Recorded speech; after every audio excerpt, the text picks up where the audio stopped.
Hands up if you had a visit from the bomb squad today. Yeah, that'd be me. I suppose I should explain this to you. I collect all kinds of odd little bits and pieces, and every now and then there's stuff that comes across my path that's a little bit more unusual than others. Not very expensive stuff for the most part, but little curios. And I've always wanted some stuff relating to the World War. I've always found it very fascinating, even though I'm a pacifist myself. And at a local auction from an auction house I won't name over the weekend, I picked up some ordnance that was from World War II.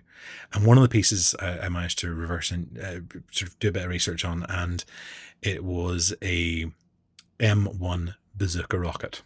So from World War II. There was no piece of ordnance that came with it. It was absolutely clear, just like an empty shell. And this piece, however, had a bit of weight to it. And when I got it home and I was holding it and I was looking at it, I was a little bit wary, a little bit uncomfortable.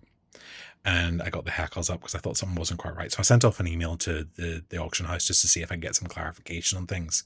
And while I was waiting on that, I also went and I checked with some friends that I have and some contacts who are experts in this kind of stuff. And it turns out none of the people I knew really kind of collect ordnance as such. But one of the suggestions I had was that it looked quite intact.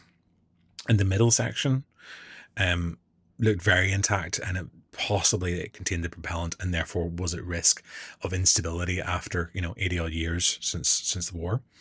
I eventually got a reply back from the auction house, and all they were able to tell me was that it was picked up by some guy 30 years ago in France and he never had any problems with it. And I don't know if there's something's been lost in translation somewhere along the way, and I should have been given some reassurance from that. But to me, what that sounded like was somebody had picked it up in a battlefield, hadn't done any checks, and quite possibly it was a live piece of ammunition. So I managed to find some information about the particular rockets that were used. I managed to find an old manual that was issued to the military. And then this morning, while my anxiety was sort of measured, I gave 101 a call. So I spoke to our local police looking for some advice about it. I sent them some photographs, and the next thing I know, there's about half a dozen police officers standing in my hallway looking around this box and this rocket, which, for concern about a potential explosive device was definitely, not the smartest of moves, I don't think. One of the officers was very, very helpful, very, very useful, very, very good. Some others less so. But we're all looking at it, and the decision was that basically this piece looked so complete that it might well be a viable device. The bomb squad were called out, and I was evacuated from the house. I'm sure the neighbours had a field day watching all this going on as police cars turned up, and then I'm having to leave, and I'm sitting chatting with the police officer outside quite happily.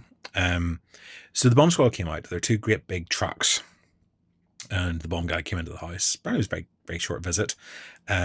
And they had to take it out to the van and run it through the x-ray machine to work out whether or not this was a viable device. I got a phone call then from the officer and got back to the house. And as it transpires, very fortunately, the piece is actually inert. So I was told that they couldn't tell until they run it through the x-ray machine what way it was, but they had run it through, and basically there is a metal bar in it along with a load of cement, and this is why the thing has a bit of weight to it. And in fact, it was used as a training round rather than an actual live round. So it is safe. And the suggestion has been that maybe the guy who basically gave it to the auction house knew this, but he hadn't maybe passed on that information so well, and it then wasn't passed down to me properly. And they said I did the right thing in phoning them and checking, because stuff like this does turn up all the time. I've been evacuated from other properties where ordnance has been found in someone's house. It was quite common for people to bring stuff back from the battlefields, for older generations who fought in the war to have picked up souvenirs, and they've been passed down. This thing is now safe. I now know that. I can now talk about it. It's now given me a story, but it has given me a lot of anxiety over the last few days. I'm going to show it to you now. So this is it. This is the offending object. It's an M1 rocket. As you can see, it's very, very corroded, which for me was part of the attraction. There are holes in it. The fuse and stuff will be down here. There's tail fins off, but there is weight to it. And I love that I have this and I can now talk about it. But it was a reminder that, like I've always known to be careful about picking up potentially explosive things. I grew up in Northern Ireland in the 80s, like, so for goodness sake, we know not to touch stuff. But auction houses have certain obligations, so they're meant to check their stuff is safe. They're not allowed to sell otherwise. So I'd assumed that it should be okay, but just something felt a bit off, and there was a little bit of vagueness about what actually was going on that left me on edge. But it is a safe piece. It's now part of my collection. I'm sure the neighbours will talk, but just so they know, I collected something from World War II, and it had to be checked just to make sure. So I'm quite reassured in some respects to know that it's been sounded out by the guys who do proper bombs all the time, and they're 100% happy with it. Yeah, but it has been a kind of a hairy couple of days. I collect films as well, and like there's a certain kind of film that I wouldn't have in the house because of its explosive risks. So I would never have bought this had I thought there was any risk to myself or anyone else around me. The one consolation I had was that from what I could see, if it had gone off, it actually shouldn't have caused an awful lot of damage. It's quite an early bazooka rocket, and the way they work, it's not like if you find a bomb that's been dropped by a plane during the war.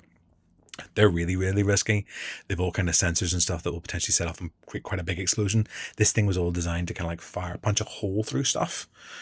So it would have been a much more targeted and smaller kind of explosive charge. But nonetheless, it's still risky, especially if it goes off while I'm holding it. So yeah, so that's me. That's the story of how me, nerdy, weird collector, ends up with the bomb squad at the door and giving the neighbours the fright of their lives. So neighbours, I'm sorry, that's what went on. It's not very exciting, really. I did my due diligence beforehand. I did my due diligence afterwards, and I did the right thing. If you happen to find a potential explosive, the thing to do is not to touch it. It's to call the police out as quickly as possible and get them to check it. And I have to say, once the calls had been made, and I finally got through to who I needed to get through to, like they were very, very quick. So yeah, that's my near miss. I'm Robert J. Simpson. Don't forget to like, follow, and share for more weird and wonderful, weird and interesting places, local histories, and curios, I guess.